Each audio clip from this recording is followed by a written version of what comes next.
Hi everybody, welcome back to the Domestead. So it is May 11th and we have put up another 13 more today. Yesterday we did a record number of 20, and so we have a total of 72 panels up, and we have 35 more to go. I originally thought we had 120, but we actually have 107 panels that we have to put up. I don't know what I was thinking, but whatever, it doesn't matter, it's better. Okay, so there's three biggest ones there. Yeah, we're using all those. Yep. And then over here, these are the dwindling piles and you can see how they're marked. I had people ask me in the comments about these. So this is the back end of them, so you can see how they're put together. It's tongue and groove, and they're marked. It's a C strut, a D strut, and an F strut. So they're three different lengths. And so you just you put it up in the appropriate location. And then these are also CDFs. These are CDFs. We're sorting through and finding the better looking ones for certain areas. BCCs, DDEs, and one over here, I forget that one, but it goes up there. That's another CDF. And then all of this piled up over here is all of the trim work. It'll go around windows, and it's the slats that go between the panels.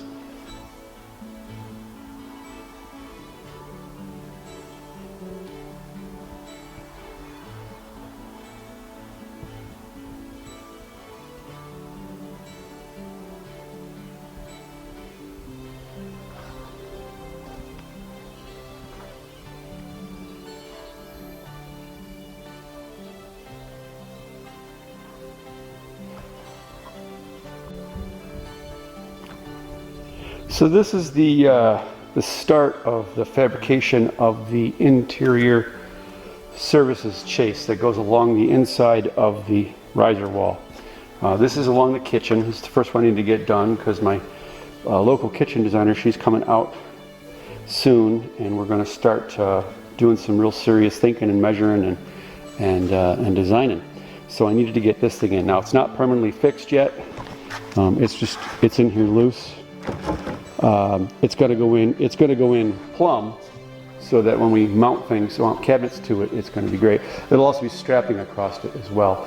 But you get the idea. That's where electrical and plumbing services will go. And we're just going to continue around. We don't know how we're going to finish it up around over there. These particular riser walls aren't as thick. This is where the big triangular skylights go, and so these riser walls aren't as thick, same as the struts for this. This is designed that way from the factory, so it's going to be trimmed out differently and insulated differently. In these three walls along here behind all these panels are supposed to go some sliding windows. I'm not going to get them right now. I'll put them in a year or two. It's time and money right now. But that's where they go. So I don't know how I'm going to finish this off yet, but it's not hard to figure out. Up here are two of the skylights for one of the upstairs bedrooms. I'll take you up on the lift and show you how I box those out. Okay, so we're up in the lift, and this is the lower window skylight. This is the egress skylight. So this one opens wide up, open so that you can escape out in case of an emergency. So the framing that goes towards the skylight itself is attached to the outside plywood siding, and then you mount everything against that. And then what we did is, and it's the same for the upper one, I hope you can see that.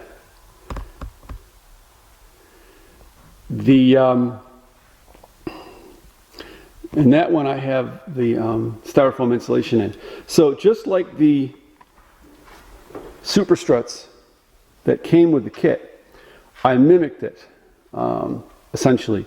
So in the super strut, there's a 2x8 against the outside and then a 2x4 towards the inside. In this particular case, I just flipped that. It doesn't really matter. It's just a matter of framing. And then there's a gusset right there. I did gussets all the way around. And that positions the interior 2x so that it is where it needs to be. And what that does is it provides a box that we can then we can insulate around it. I can seal against it with vapor barrier, and then it also provides a surface to nail and fasten the interior panel to. So when all is said and done, it'll be just like the ones down there. So you can see there's plastic in the inside and it's all taped and sealed. And then I cut out the rough opening for, you mount the interior panel, fasten it all the way around on the outer edge and on the 2x edge for the box, the window box, and then you can cut it all out. The interior of that box will be finished probably in drywall. It'll be easy, and that will provide a nice little well for the light to come through. And it's an easy way to do it, because if I were to try and angle these things out, it would take me another year. I'm not a professional carpenter, and I needed to get these things boxed out. There'll be plenty of light coming through these, plenty of light. So we're way up in the cupola right now, and in the lift, and this is the first window opening that I've cut. This is all just trying to noodle it out time for this. Later on this week, I'll be putting the window in. It will require getting out on the roof and being belayed, and taking off the siding that I have on there, which is just tacked on temporarily, properly flashing and installing the window, and then putting the siding back on. And then, so what I have here is, again, I'm doing more gussets. I'm doing one there, and I've got one at the top. So I don't know yet how I'm going to do this. I'm trying to figure out how to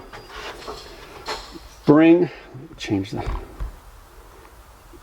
contrast here. There we go. So this right here is the upper support for the cupola roof, and it's pinned down there, and then it's all fastened to the roof, and so it goes all the way up. So that's a pretty hefty beam, and well, I can't modify it anyway, and I need to have the wall come to it like this. And again, so we'll have a boxed out light well around that window, with insulation, of course, stuffed in all those areas. And so I'm just trying to noodle out how to frame that out. Just like everything else, I'm basically doing it like a super strut, so that we've got a framing member against the exterior wall, we've got a plywood gusset, and then I'm going to have a framing member, 2x framing member on the inside, which will be part of, you know, the system of attaching the interior wall to. And then hopefully that will just serve the same purpose as all the other window boxes. Again, I'm just trying to noodle it out. So then on here, I haven't figured out yet how to do that. This is just temporarily put in place. I've got that at an angle. Can you see that? Too much bright. And so I'm thinking of having this bottom window sill on the interior slope down towards towards in the inside of the dome, so that light can come down. I saw that in another photo on the Natural Spaces website, and I thought it was a pretty good idea. I don't know yet how I'm going to do it. Still working it out. But you know, it's just a matter of framing. And so then out here, this gives you an idea. We're all the way up at the top. And this is why we decided to have a view cupola. Because, well, not only for the ventilation of the house, but because it's just really cool to be up here. So eventually there will be a little platform, and we can sit up here and maybe mess with the cat. We'll see. So we have just continued to be slogging away at this. We still have more interior panels to go. I showed you that before. It's difficult to do. It's just, we're not young, so it's difficult to hold them up there. Some of them require trimming to get into place and properly into place and make them fit. It's a matter of putting it up there, double checking, bringing it down, giving it a trim, taking it back up there, fastening it off. So it's taking time. The majority of these panels have been put up with myself and our buddy, and he volunteers to help us out. He's just a good friend, and so we have to work around his schedule, our schedule, and our aches and pains and such. So it's all good. We're getting there. We're getting done. It's really just a few more days to push through to get those last panels up. And technically, that should be the last of the really hard stuff. The next hard thing to do would be to put in the cupola windows, which isn't difficult. It's just that you have to climb up onto the roof and belay off, because nobody wants to fall off. And then and just be up there to help get the window in position and fasten it off. So most of that work will be done on the inside. We'll even lift the windows up on the inside with the lift. We'll get everything, all the materials up there, but somebody still has to be outside. And so it'll probably be me. We'll see how it goes.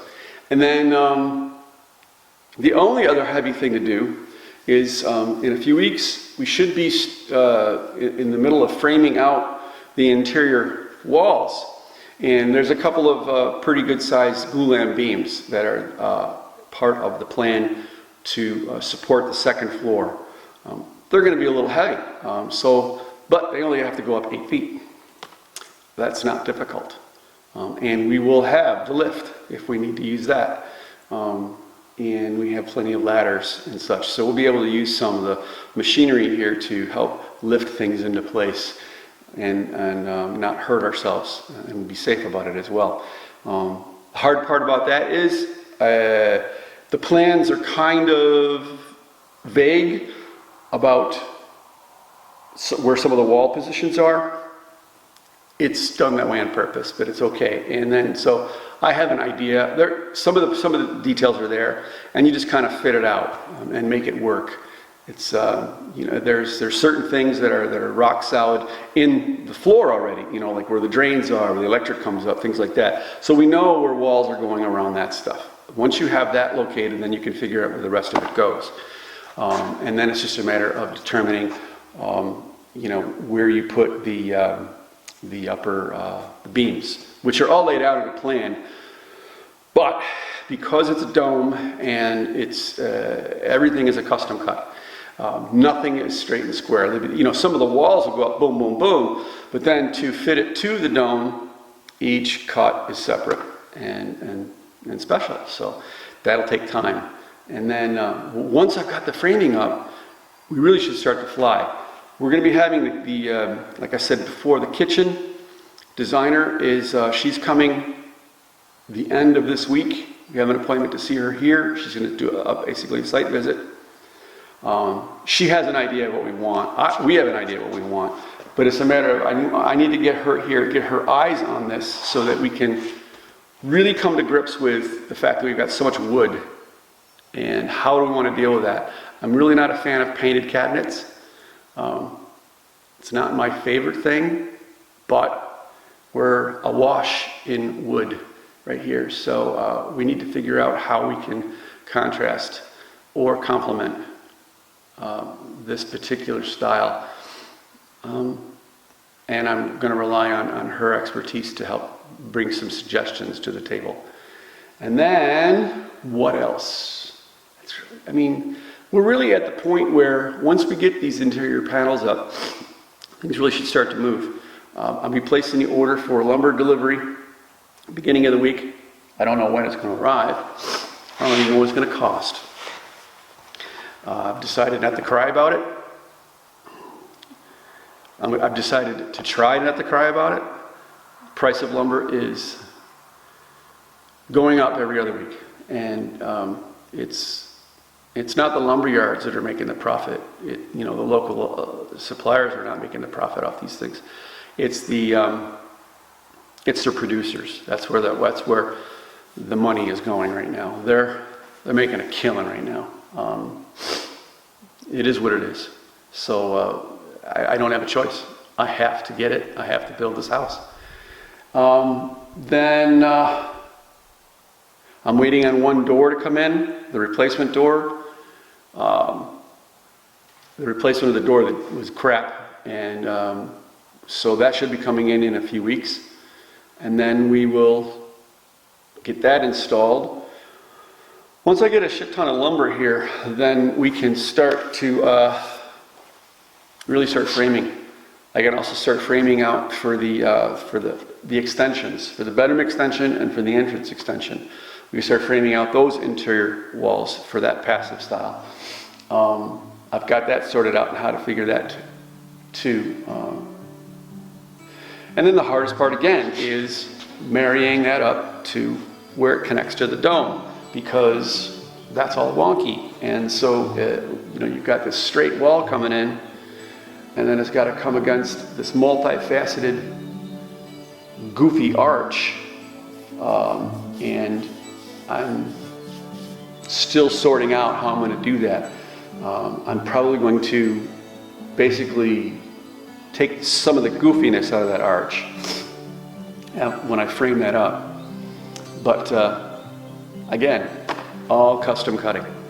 At any rate, that brings you up to speed here on the Domestead. We are moving forward. Deb has been planting the garden back in the village. We've also, she also said, you know what, why don't we just plant some squash and beans and things out here. So we just basically dumped a whole bunch of soil and compost in this one spot, and it's not even fenced off. We just put it there. She put some plants in it the other day, and we're just trying to keep them moist, and we'll see how it goes. It's just a grand experiment. Because then, if we get some squash or we get anything like that, and just let it run, it doesn't matter. We have limited space in our garden in the village. The other thing that she's been doing is she's super busy right now. She's a Red Cross instructor, so she's a lifeguard trainer and first aid CPR trainer, and so this is her busy time. Up here in the Adirondacks, all of the youth camps, all of the beaches are going to be opening up soon. All these lifeguards need to be recertified. Nobody was certified last year. Most of the youth camps were closed for COVID, and so everyone who had certification before must take the full training. Anyone who is new must take the full training. So all of these young people are in need of this training, and the local pools are not opening until the fall. So she's had to scramble and basically go to either 45 minutes or an hour away to get a pool that she can train these future lifeguards in. So that's been a challenge, and that takes a lot of her time. And she's had to change the way she's teaching because of all the different protocols. Even though things are starting to open up here in New York State, our mask mandate has finally been lifted. If you're vaccinated, you don't need it. But some places are still requiring it. It's up to the businesses and places, and obviously schools and things like that all require masks all the time still by mandate. So it's a challenge to try to figure these things out and build a house at the same time. This is her busy time of year every year anyways, but it's even busier than ever for all those reasons this year. So we won't be seeing too much of Deb in a little for a bit, but that's okay. I see her and she's doing well. And that wraps it up. Until the next time, I really have been hesitant to put videos out because it's just more of the same, interior panels. And it's boring. So hopefully in the near future, we'll start to see some new stuff, some framing, and maybe putting some windows in and things like that. So I'd like to say peace. Life is good in the Adirondacks.